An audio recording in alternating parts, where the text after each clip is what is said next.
Theories of Creation, Talk 2.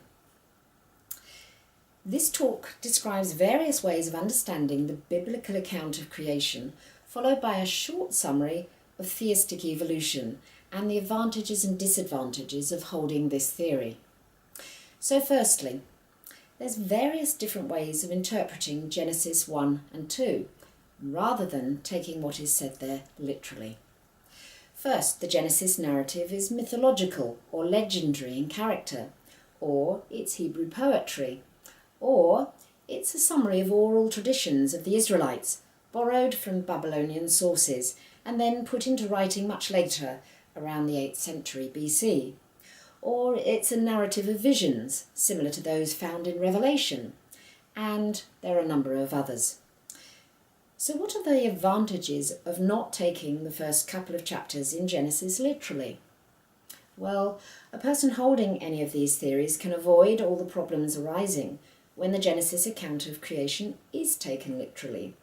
Any such problems can be explained by rejecting the possibility that the early chapters of Genesis are scientifically and historically accurate.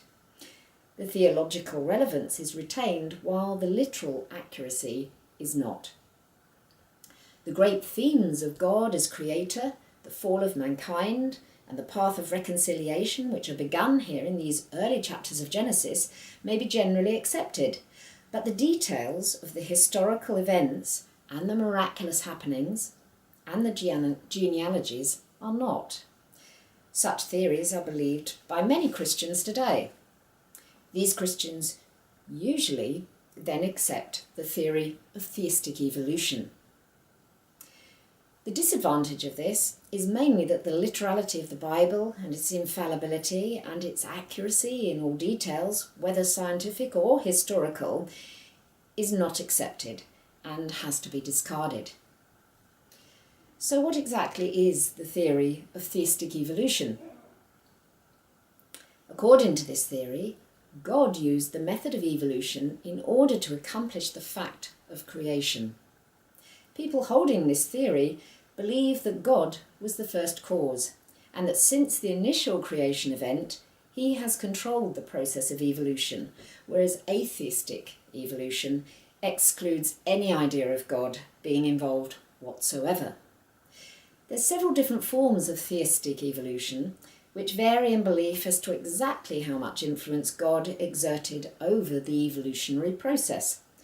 But generally, the two mechanisms of successive mutations and natural selection would be accepted.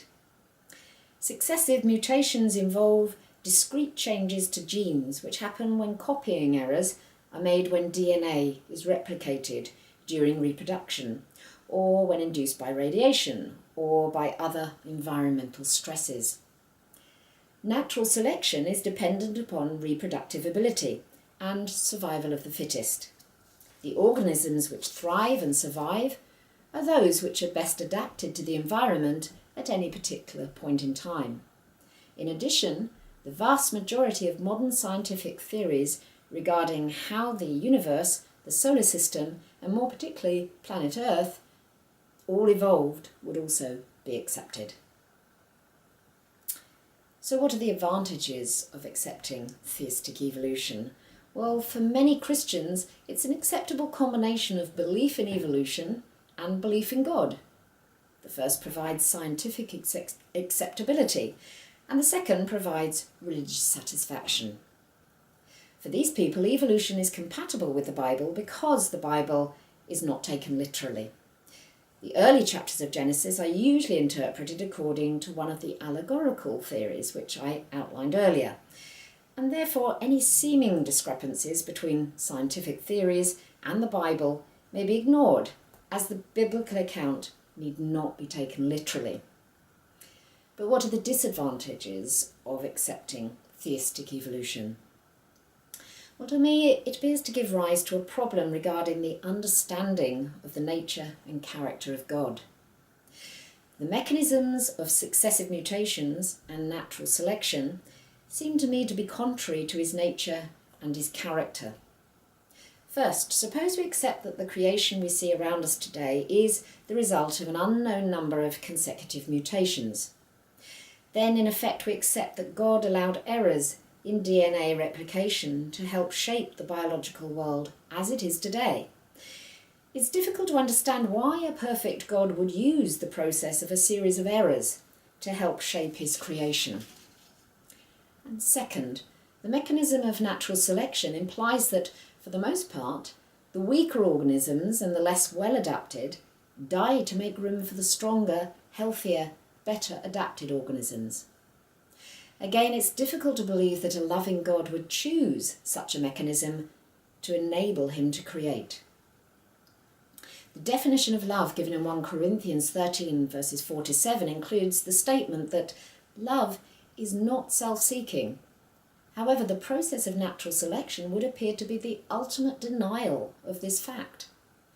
Why would God set up a creative system, evolution, which requires weaker organisms to die off in favour of stronger ones when his very nature is love itself, which requires weaker beings to be looked after, nurtured, and cared for by the stronger ones?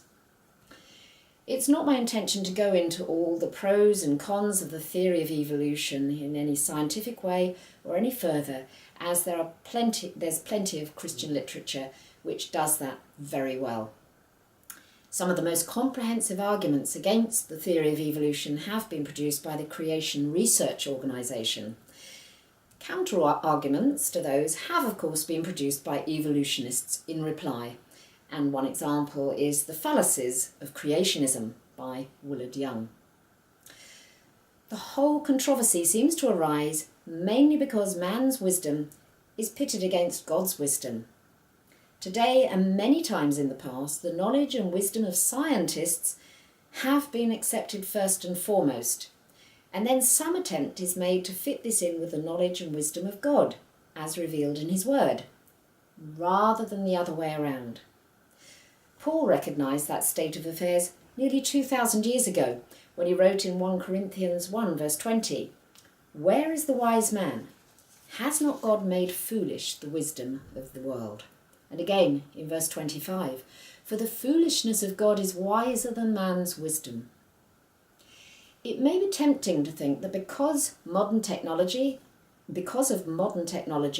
man finally has a correct view of himself, the world, the universe, and their origins.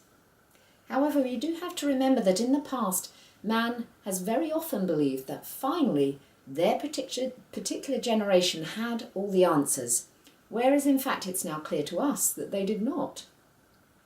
We have to ask the question now, what will man be thinking in, say, 200 years from now?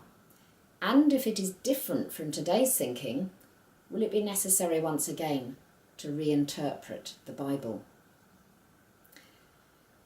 In the next talk, we'll look at the first of the literal theories of interpreting the creation narrative in Genesis 1, and it's known as the day-age theory.